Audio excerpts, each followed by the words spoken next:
आत्मीय परिजनों, सभी को भाव भरा प्रणाम।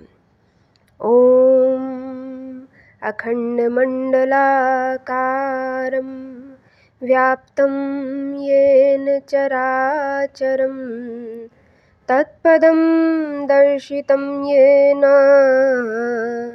तस्मै श्री गुरुवे नमः।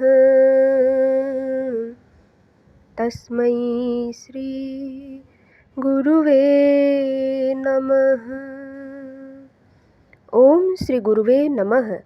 गुरु गीता श्री सद्गुरु शरणम मम।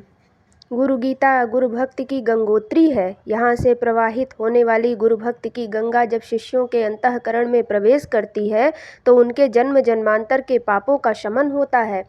60,000 सगर पुत्रों की आत्मशक्ति की ही भांति यह भक्ति गंगा भी असंख्य शिष्यों के त्रिविध तापों को शांत करती है। यह भक्ति गंगा सब भांति कलमसहारी है। शिष्य साधक के कसाय कलमस इसके भक्ति जल में धुलते हैं। शिष्यों का अंतर्मन इसके जल में धुल कर धवल होता है। इसे वे सभी अनुभव करते हैं जो अपने आप को सच्चा शिष्य सिद्ध करने के लिए प्राण प्रण से बाजी लगाए हुए हैं। इनकी एक ही टेर रहती है कि प्राण भले ही जाए पर किसी भी भांति उनका शिष्यत्व कलंकित न होने पाए। शिष्यत्व की कसौटी पर अपने आप को खरा साबित करने के लिए इस गुरु भक्ति कथा के पूर्व मंत्र में बताया गया है कि गुरुदेव की भक्ति ही सार है। उनकी भक्ति से ज्ञान विज्ञान सभी कुछ मिल जाता है। श्रुतियों में उन्हीं प्रभु की पराचेतना का निरूपण हुआ है। इसलिए मन और वाणी से उन्हीं सद्गुरुदेव की आराधना करते रहना चाहिए। गुरु सेवा को कमतर मानकर तप और विद्या को सब कुछ मानने वाले भले ही कुछ भी पालें, लेकिन संसार चक्र से उनका छुटकारा नहीं हो पाता। इसलिए सद्गुरु के शरणापन्न बने रहना ही साधना जीवन की सर्वोच्च कसौटी है। इस सत्य को और भी स्पष्ट करते हुए भगवान महेश्वर आदि माता शैलसुता पार्वती से कहते हैं, ना मुक्ता देव गंधर्वाः पितरो यक्ष किन्नराः ऋषयः सर्वसिद्धाश्च गुरुसेवा पराङ्गमुखाः। ध्यानं शृणु महादेवी सर्व आनन्दप्रदायकं सर्वसौख्यकरं नित्यं भुक्तिमुक्तिविधायकं। श्रीमत्परब्रह्मगुरुम् स्मरामि श्रीमत्परं ब्रह्मगुरुं वदामि श्रीमत्परब्रह्मगुरुं नमामि श्रीमत्परब्रह्मगुरुं भजामि। ब्रह्मानन्दं परमसुखदं केवलं ज्ञानमूर्तिं द्वन्द्वातीतं गगनसदृशं तत्त्वमस्यादिलक्ष्यम्। एकं नित्यं विमलमचलं सर्वधी साक्षिभूतं भावातीतं त्रिगुणरहितं सद्गुरुं तं नमामि।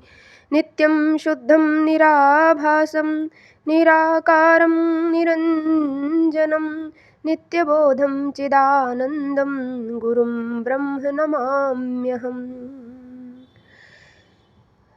देव हो या गंधर्व, पितर, यक्ष, किन्नर, सिद्ध अथवा ऋषि कोई भी हो, गुरु सेवा से विमुख होने पर उन्हें कदापि मोक्ष नहीं मिल सकता है। भगवान भोलेनाथ कहते हैं, हे महादेवी सुनो, गुरुदेव का ध्यान सभी तरह के आनंद का प्रदाता है।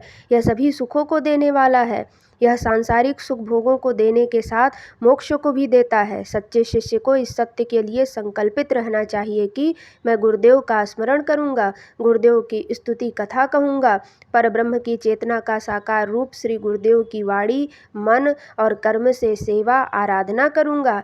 श्री गुरुदेव ब्रह्मानंद का परम सुख देने वाली साकार मूर्ति हैं। वे द्वंद्वातीत चिदाकाश हैं। तत्त्वमसि आदि श्रुति वाक्यों का लक्ष्य वही है। वे प्रभु एक, नित्य, विमल, अचल एवं सभी कर्मों के साक्षी रूप हैं। श्री गुरुदेव सभी भावों से परे, प्रकृति के तीनों गुणों से सर्वथा रहित हैं। उन्हें भावपूर्ण नमन है। श्री गुरुदेव नित्य, शुद्ध, निराभास, निराकार एवं माया से परे हैं। वे नित्य बोधमय एवं चिदानंदमय हैं। उन परात्पर ब्रह्म गुरुदेव को नमन है। गुरु गीता के इन महामंत्रों के सार को अपनी चौपाई में बांधते हुए गोस्वामी तुलसीदास जी ने रामचरितमानस में कहते हैं, गोस्वामी तुलसीदास जी रामचरितमानस में कहते हैं, गुरु बिनु भवनिधि तरय न कोई, जो बिरंचि शंकर सम होई, यानी कि ब्रह्मा एवं शिव की भांति समर्थ होने पर भी श्री गुरुदेव का आश्रय पाए बिना इस भवसागर को कोई पार नहीं कर सकता है। शिष्यों को, साधकों को यह सत्य भली भांति आत्मसात कर लेना चाहिए कि आध्यात्म तत्व गुरुगम्य है। श्री गुरु के बिना तप तो किया जा सकता है, सिद्धियां तो पाई जा सकती हैं, चमत्कार तो दिखाए जा सकते हैं, पर आध्यात्म के सत्य को गुरु के आशीष के बिना नहीं पाया जा सकता। गुरु कृपा के बिना आत्म तत्व का ज्ञान नितांत असंभव है। इस सच्चाई को उजागर करने वाला एक बहुत ही प्रेरक प्रसंग है। टीवी कापाल शास्त्री दक्षिण भारत के बहुत ही उद्भट विद्वान थे। वेदों के महापंडित के रूप में उनकी ख्याति थी। वेद विद्या के साथ तंत्र के महासाधक के रूप में सभी उनको जानते थे। सिद्धियां उनकी चेरी थीं और चमत्कार उनके अनुचर।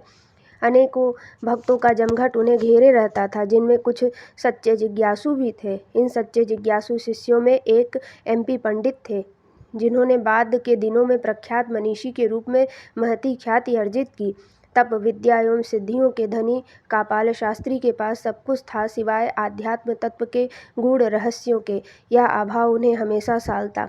एक दिन उन्होंने बड़े कातर भाव से तंत्र महाविद्या की अधिष्ठात्री माता जगदम्बा से प्रार्थना की, माँ मुझे राह दिखा। वरदायिनी माता अपनी इस तपस्वी संतान पर कृपालु हुईं और उन्होंने कहा, सद्गुरु की शरण में जा, वही तेरा कल्याण करेंगे। माँ, कौन है मेरे सद्गुरु? इस प्रश्न के उत्तर में माँ की परावाड़ी गूंजी। पांडिचेरी में तप कर रहे महायोगी श्री अरविंद तेरे सद्गुरु हैं। माँ जगदम्बा का आदेश पाकर टीवी कापाल शास्त्री अपने सुयोग्य शिष्य MP पंडित के साथ श्री अरविंद आश्रम पहुंच गए। महान विद्वान, परम तपस्वी, अनगिनत अलौकिक सिद्धियों से संपन्न इस महासाधक को देखकर आश्रमवासी चकित थे। वह स्वयं जब महर्षि के सम्मुख पहुँचे तो महर्षि मुस्कुराए और बोले, शास्त्री, मेरे पास क्यों आए हो? कापाल शास्त्री ने विनम्रतापूर्वक कहा, हे प्रभु, तप विद्या आदि की जो क्षुद्रताएं मेरे पास हैं, वही अज्ञान संपदा आपके चरणों में अर्पित करने आया हूँ। यह कहते हुए उन्होंने अपना हृदय श्री अरविंद के चरणों में उड़ेल दिया। शास्त्री जी के साथ MP पंडित ने भी उनका अनुसरण किया। वेद और तंत्र मार्ग की सारी साधनाओं को कर चुके कापाल शास्त्री अब एक ही साधना में जुट गए और वह साधना थी श्री सद्गुरु शरणम। इस साधना ने उन्हें आध्यात्मिक जीवन की परम पूर्णता दी।